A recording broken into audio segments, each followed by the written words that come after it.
daryeel maxaa lagu dhahaa luqadda ingiliishiga daryeel mana rabo eriga care waa daryeel waa ogahay eri kale aan u baahanahay daryeel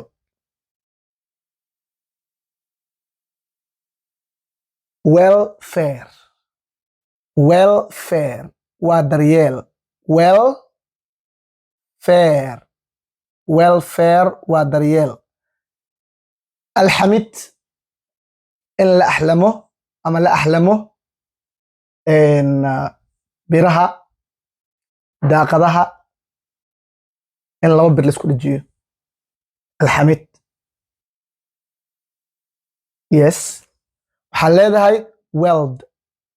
weld waa alxamid weld axlamid alxanle qofka ka shaqeeya inuu biraha isku kabo axlanle yes waa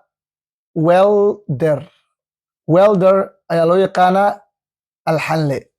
welder qofka biraha isku kaba miisaan waxaa lagu dhahaa luqadda ingiliishiga miisaan ama culays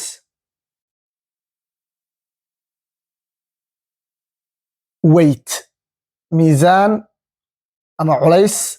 waa weight okay cabirid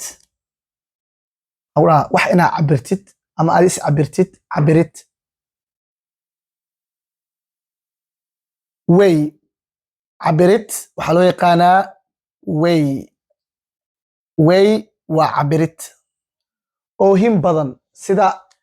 canug oohin badan wiipi canuga oohinta badan luqadda ingiliishiga waxaa loo yaqaanaa ama qof walba oohin badan wiipi oohin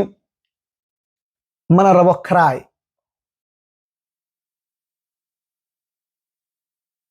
weep oohin waa weep isbuucle waxa isbuuc soconaya sida imtixaan oo kale isbuucle weekly isbuucle waa weekly isbuucle waa weekly okay asbuuc week asbuuc week okay waxaa lagaa rabaa nikaax maxaa ku dhahaa luqadda ingiliishiga comment ugu soo qor